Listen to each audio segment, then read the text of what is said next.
Halo teman-teman semua, hari ini gue lagi di sebuah tempat di alam daerah Cijalu, sekitar Subang. Dan sekarang gue lagi bareng sama salah satu pakde gue yang punya pengalaman menarik nih. Beliau pernah bekerja untuk perusahaan tambang batu bara di Kalimantan Tengah, kurang lebih selama 3 atau 4 tahun. Yang dimana di sana pasti kita tahu lah ya, Kalimantan itu penuh dengan hutan dan kondisinya itu cukup ekstrim di sana. Nah, hari ini gue akan mewawancara beliau dan mengulik kira-kira apa nih yang bisa kita ambil nanti untuk ilmu K3 kita. Gue juga pengen nanya-nanya kira-kira se ekstrim apa kondisi di sana, masalah apa yang sering dialami dalam lingkup K3 yang terjadi di sana. Intinya gue bakal banyak tanya yang mudah-mudahan nanti ilmunya bisa kita ambil dan bisa kita terapin sama-sama ya. Nama beliau adalah Laras Gunardi ST. Beliau alumni Teknik Geologi Universitas Padjadjaran. Beliau bekerja di PT Tambang Batubara, PT Kakol. Ya nanti bakal beliau yang jelasin deh nanti deh. Oke, yuk mari kita mulai. Ya, halo Pak De, apa kabar? Ya, alhamdulillah baik. Gimana? Alhamdulillah. Sehat. Baik juga Pak De. Jadi Rehan ada tugas nih untuk bikin podcast mengenai kesehatan mental di lingkungan kerja, tugas psikologi, kesehatan dan keselamatan kerja. K3 berarti ya? Iya. Itu K3. Nah, Rehan memilih Pade untuk jadi narasumber nih karena Pade kan punya pengalaman menarik. Pade pernah bekerja kurang lebih 3 tahun, 4 tahun Ya, di 3-4 tahun kurang lebih. Ya, 3-4 tahun di hutan Kalimantan. Nah, waktu itu Pade sebagai apa dan Pade bekerja untuk perusahaan apa Pade? Oke. Waktu itu pada bekerja di perusahaan namanya PT Kokal Indonesia, tulisannya Cokal, perusahaan PMAD Australia yang bekerjasama dengan perusahaan lokal di Kalimantan Tengah, bagian utara. Oh, Ya. Posisi pada di sana terakhir sebagai supervisor geologis, membawai beberapa orang geologis dan juga di bawahnya ada kru pengeboran, ada kru eksplorasi maupun kru masyarakat setempat yang ikut bekerja sebagai tenaga non profesional. Artinya tenaga yang memang tidak membutuhkan knowledge maupun skill. Oke, nah terus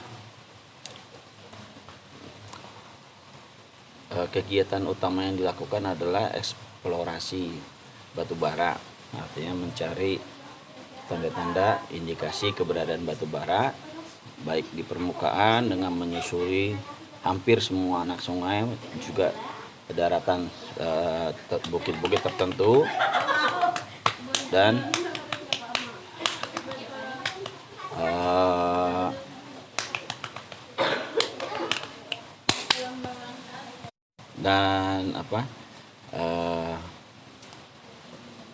kondisi untuk eksplorasi menyusuri sungai-sungai, anak-anak sungai, bukit-bukit di titik-titik tertentu, dan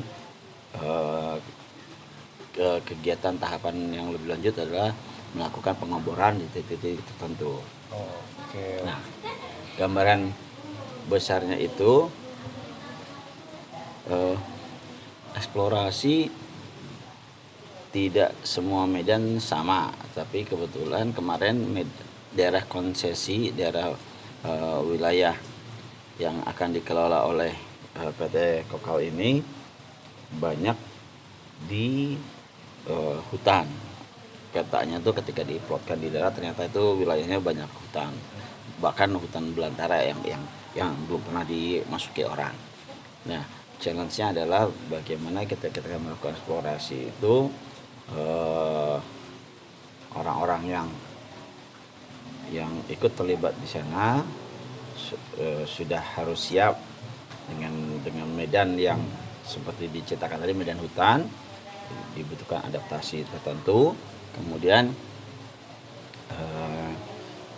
beban yang harus diangkut pun dengan melalui jalan bukit-bukit, risang, hutan belantara itu juga tidak sedikit, artinya ada beberapa mesin yang harus dibawa, alat-alat dan sebagainya.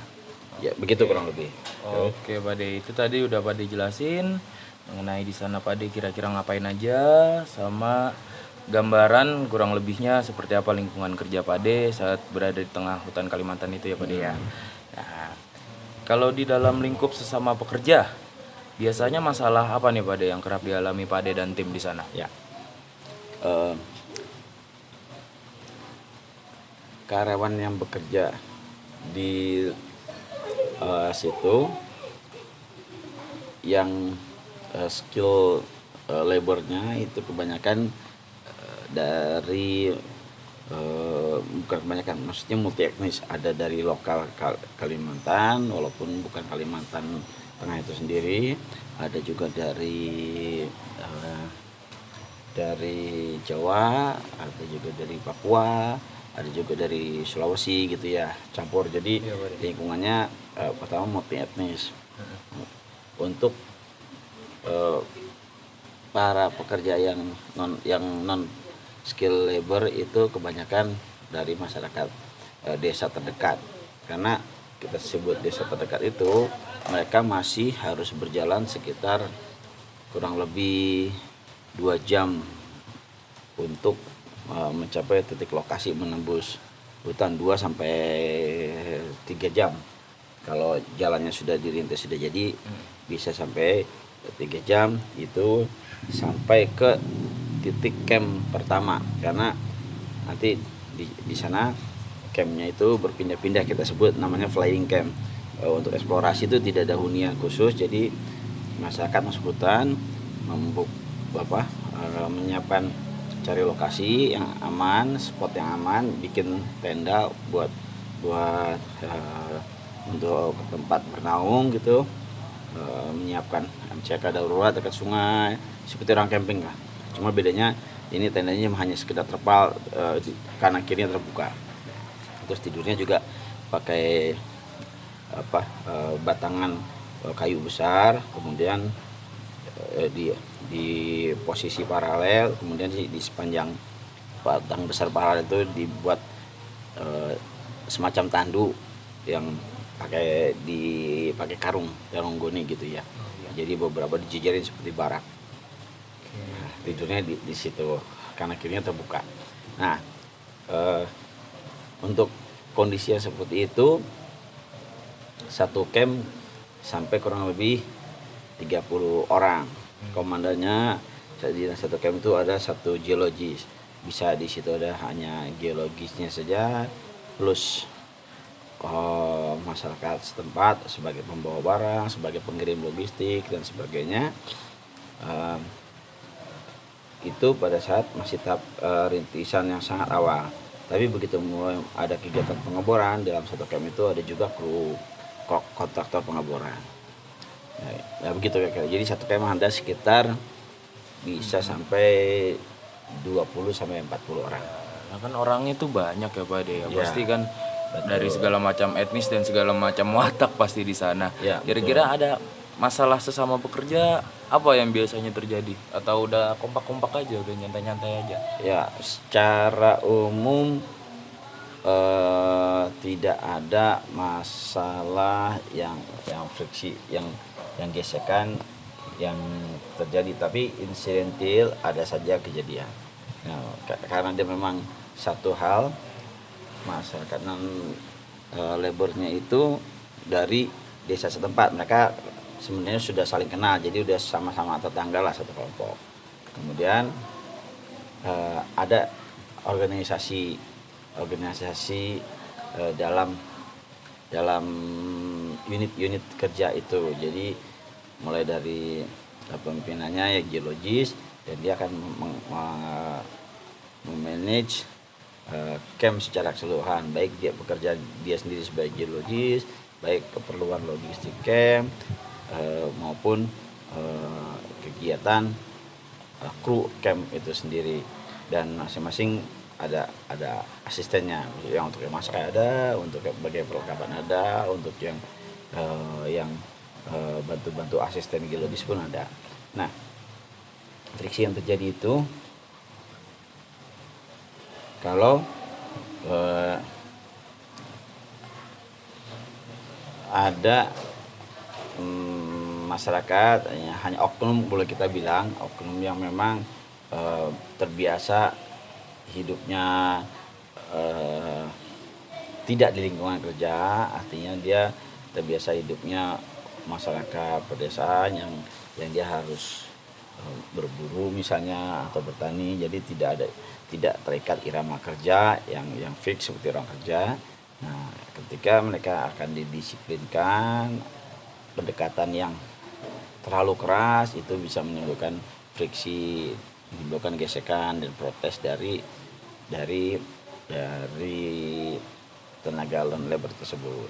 Dan itu yang lebih kepada masalah kesalahpahaman intinya, tidak masalah kepersonal yang kebencian satu sama lain. Jadi lebih kepada masalah ke budaya yang berbeda, satu budaya profesional pekerjaan, yang satu lagi budaya agriculture yang relatif tidak terlalu terikat ketat untuk waktu kerja, seperti itu. Oke, berarti hanya permasalahan perbedaan budaya aja ya Pak De ya.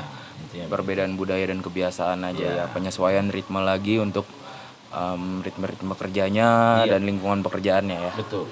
Oke, ini kan Pak De kan di tengah hutan Kalimantan gitu ya Pak De ya. Kondisi paling ekstrim apa nih yang Pak De pernah alamin di sana? Coba dibagi sedikit lah ceritanya kita nih. Kondisi ekstrim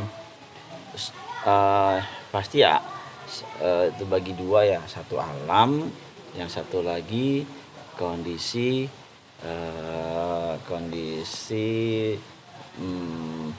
supply, terkait masalah manajemen rantai supply logistik khususnya, karena kan posisi unit camp tadi itu letaknya jauh di dalam. Nah, kalau untuk masalah kondisi alam bisa diantisipasi dengan hati-hati memilih tempat, mengamati kondisi sekeliling, ada batang pohon yang mati yang rawan rubuh atau tidak misalnya, terus sungai yang kondisinya aman atau tidak, ada kemungkinan bandang apa tidak, letak camp yang cukup strategis, tidak jauh dari sungai tapi juga tidak terlalu dekat dengan sungai, yang menghindari banjir bandang, terus hujan badai ya, seperti kondisi alam pada umumnya lah. Itu bisa disiasati dengan perlengkapan maupun dengan bijak atau kecermatan memilih lokasi maupun konstruksi bangunan. Jadi kondisi yang lain adalah kondisi supply logistik. Kondisi supply logistik itu kan letaknya jauh, jadi kru yang berangkat itu juga terbatas, tidak bisa sebanyak mungkin. Artinya kru yang berangkat membawa perbekalan untuk beberapa waktu ke depan, biasanya cukup sampai 1 atau 2 minggu dibawa ketika berangkat. Nanti pas sampai di camp akan ada kru yang memang baik secara estafet ataupun tidak, dia akan mengambil ke desa walaupun dia harus berjalan kaki misalnya 2 jam gitu ya, atau 3 jam, dia akan memanggul tuh beberapa orang, akan memanggul suplai logistik, entah itu beras atau buah atau sayur Di atau tengah mungkin medan yang ekstrim tengah juga ya medan Pak. ekstrim itu bagian itu memang orang-orang yang tugasnya untuk itu. Nah, kondisi ekstrim terkait masalah itu adalah ketika terjadi bentrokan atau bukan bentrokan, salah pahaman di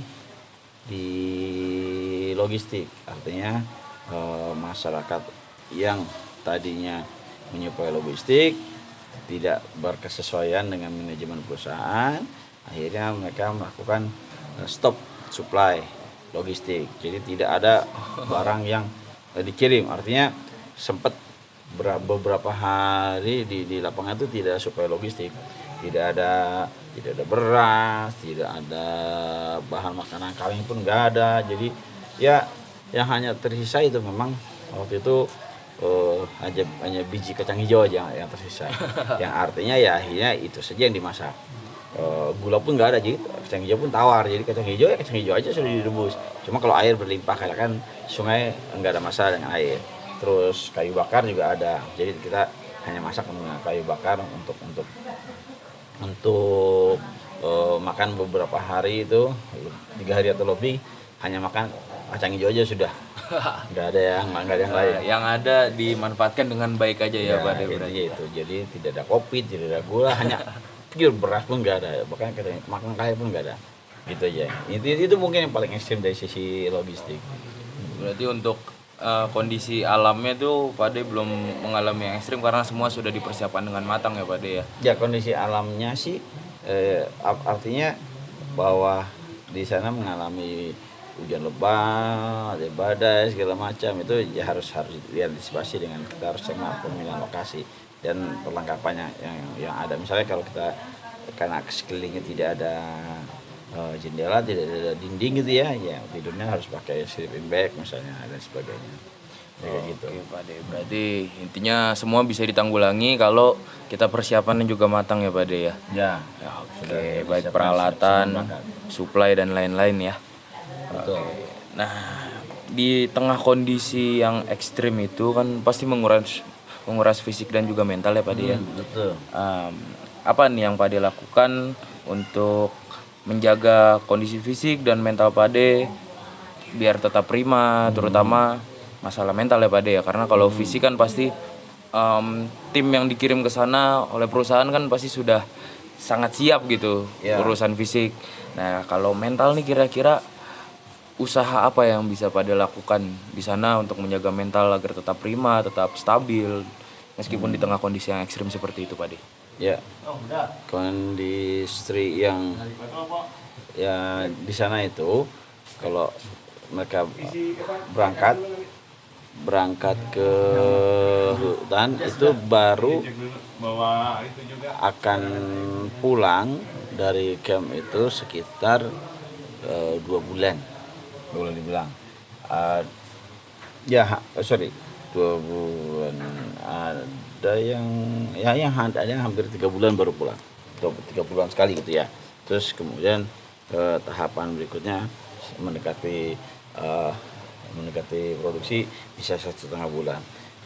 Tantangan yang utama adalah tantangan terutama untuk orang-orang yang berkeluarga, dia akan terpisah tuh dari istri, mungkin yang punya anak terpisah di hutan, tidak bisa ketemu dengan keluarga selama beberapa bulan. Terus komunikasi pun tidak mudah karena tidak semua tempat ada sinyal. Jadi kalau kita harus menelpon, kita harus manjat bukit dulu untuk sampai sekitar 1 kilo atau lebih, habis manjat baru bisa telepon gitu ya.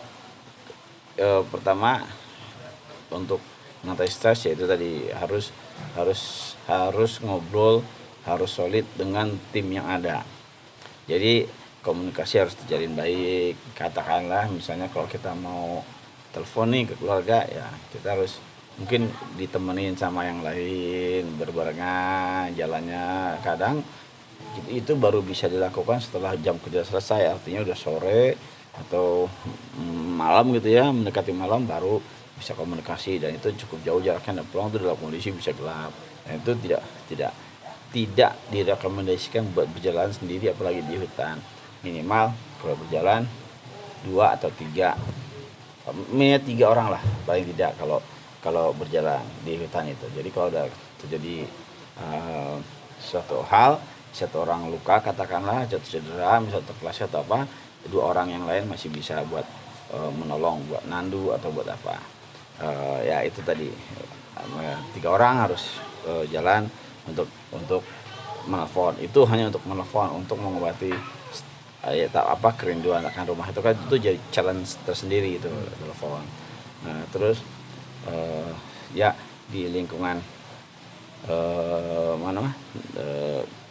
biasanya pada punya, ada yang bawa catur, ada yang bawa kartu buat hiburan. Terus kita juga selalu menyiapkan ruang sholat nih. Ketika kita kayak bikin camp, kita minta kepada kru perlengkapan kita, kru konstruksi, ibaratnya kru pribuminya, dia akan menyiapkan tempat sholat, walaupun kebanyakan dari mereka belum muslim. Jadi kita akan mintakan sholat, kita bawa kopas untuk anak kiblat, itu disiapkan tempat sholat. Jadi paling tidak dengan ibadah itu mengobati rasa kecemasan ketika berada tempat asing di hutan, menyiapkan secara mental bahwa ya ada yang maha kuasa yang akan menentukan apapun yang terjadi ketika kita di hutan. Itu sangat penting. Jadi takdir itu benar-benar kita tak duga gitu, karena yang meninggal di lapangan pun ada yang sakit meninggal, terus harus mau tidak mau harus digotong, harus bawa pulang. Ya artinya situasi seperti itu mungkin saja terjadi, bahwa kita bukan tidak mungkin meninggal di lapangan gitu ya. Jadi artinya keperluan beribadah, keperluan mendekatkan diri kepada Allah yang Subhanahu wa taala itu penting sekali. Jadi buat kesiapan mental utama ketika siapapun yang ada di sana, walaupun bukan, dia punya kepercayaan sendiri. Jadi mereka udah siap kondisi di lapangan seperti apa. Nah terus di internalnya dengan tim, dengan yang lain ngobrol, bergaul, suasananya walaupun ada atasan bawahan, tapi suasananya lebih kepada dibangun seperti kekeluargaan, karena dalam satu camp itu udah seperti keluarga. Dan itu juga bagian untuk mengatasi stres, bisa ngobrol, bisa bercengkrama dan sebagainya. Jadi satu sama lain menghindari friksi juga kita lakukannya sebagai sebagian dari keluarga, bagian kepentingan buat semua. Seperti itu kurang lebihnya. Kalau begitu juga kalau sudah terjalin rasa kekeluargaannya juga otomatis saling menjaga ya Pak Ade ya. Saling menjaga dari bahaya dan menjaga kesehatan mental masing-masing juga ya. Iya betul. Dan juga krunya ada juga kru perempuannya, katakan ada yang bagian masak, mungkin dia juga harus aman, harus dijaga kan sama masyarakat. Ada karena itu bagian pun mereka di desanya pun mereka juga saling tetangga, apalagi ketika berada di hutan gitu. Mereka juga harus saling jaga. Oke Pak Ade, mantep nih. Berarti intinya semua dapat berjalan baik jika dipersiapkan dengan baik pula. Betul. Untuk menjaga kesehatan mental kita di sana juga kita harus saling berkomunikasi. Beribadah penting, berdoa, menyiapkan mental, komunikasi, walaupun mereka tidak muslim semua, mereka juga punya kepercayaan sendiri, punya adat istiadat sendiri, punya aturan-aturan yang non tertulis, yang pantangan-pantangan yang mereka bawa ketika di hutan. Katakanlah misalnya mereka dilarang membakar daging atau membakar ikan misalnya, mereka nggak akan ngapain itu. Ikan mereka akan goreng, tidak dibakar. Jadi menurut kepercayaan mereka ya itu akan mengundang penunggu hutan akan mengganggu gitu. Nah, jadi mereka punya menjunjung nilai-nilai spiritualnya juga mereka jalanin ya gitu ya gitu. Berdoa juga berarti dengan caranya sendiri. Selain dari individu ke eksternal ke tim, komunikasinya harus dijalin dengan baik, internal spiritualnya juga harus dibangun ya Pak Ade ya. Betul, wajib itu. Itu wajib. Kalau nggak itu bisa stres sendiri. Ya kalau gitu kan kita pasti ngerasa ada yang jaga ya Pak Ade ya. Iya betul. Oke. Dan kita percaya pada takdir pada akhirnya, bahwa di lapangan seperti apa kita ada di perusahaan itu concern. Jadi ada, kalau K3 di tambang itu K3 yang sifatnya keselamatan dan kesehatan kerja, tapi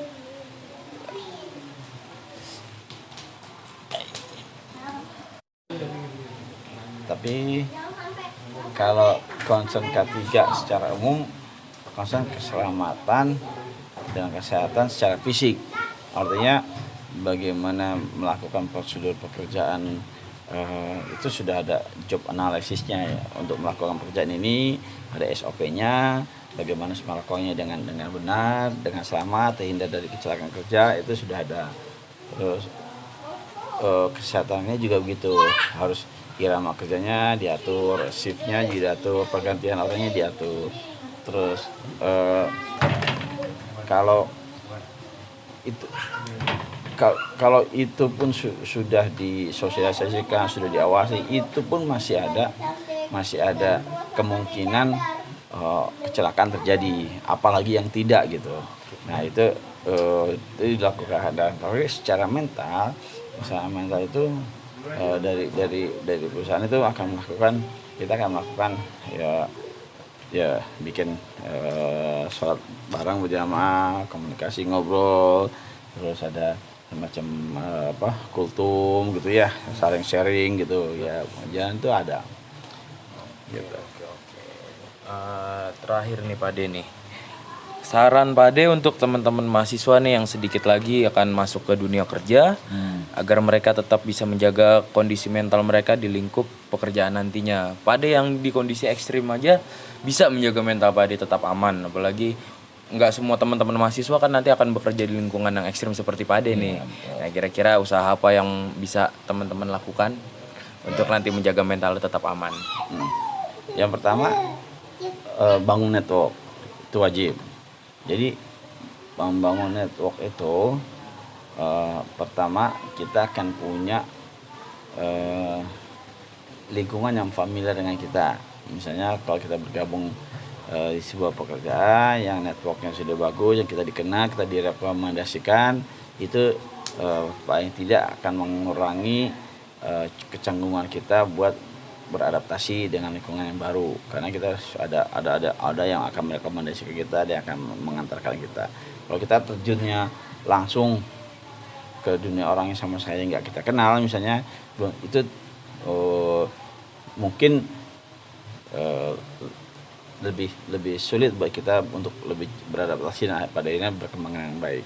Tapi kalau kita sudah ada yang kita kenal lebih dulu, mungkin kita akan lebih mudah dihantarkan untuk menghadapi lingkungan yang baru dan kemudian beradaptasi dan berkembang.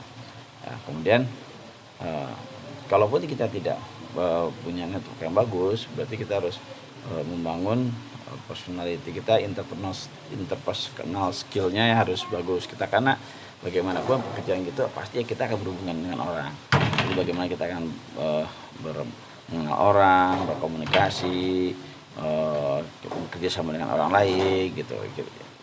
Seringkali bukan skill dan knowledge kita yang mumpuni yang pada akhirnya lebih dihargai sama orang lain, tetapi bagaimana kita berkomunikasi dengan baik dengan orang lain, dan itu akan lebih dihargai oleh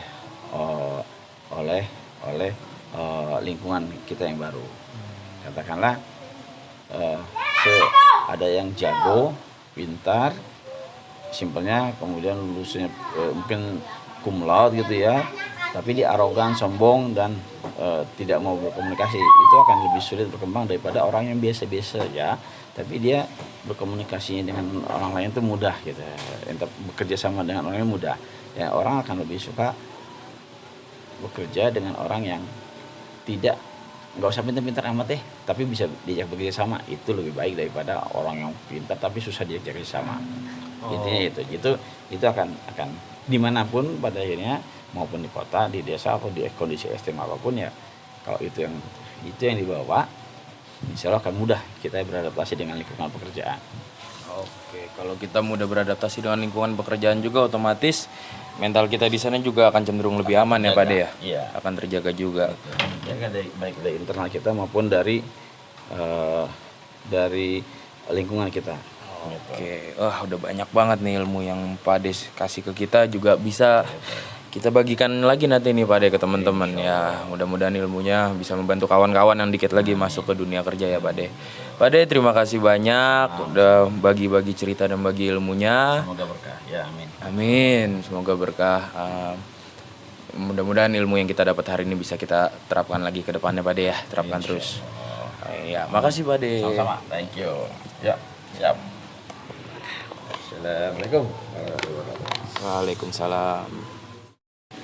Ya, itu dia tadi wawancara gue bersama Bapak Laras Gunardi ST, alumni Teknik Geologi Universitas Pajajaran yang pernah bekerja di tambang batubara di Kalimantan. Banyak ilmu yang bisa kita dapatkan dan kita juga jadi tahu kondisi-kondisi apa yang mungkin terjadi di lingkungan kerja. Itu di lingkungan alam yang kondisi cukup ekstrim, yang nggak menutup kemungkinan juga kalau kita nanti bekerja di sebuah perusahaan, di kantor yang bukan seperti alam, juga dapat terjadi kondisi-kondisi dan friksi di antara sesama pekerja ya. Intinya dari wawancara tadi kita dapat memetik pelajaran bahwa apapun masalahnya dapat ditanggulangi dengan baik dan bahkan dapat dicegah jika kita mempersiapkan segala sesuatunya dengan baik pula. Ya, gue Rehan pamit undur diri. Terima kasih. Assalamualaikum warahmatullahi wabarakatuh.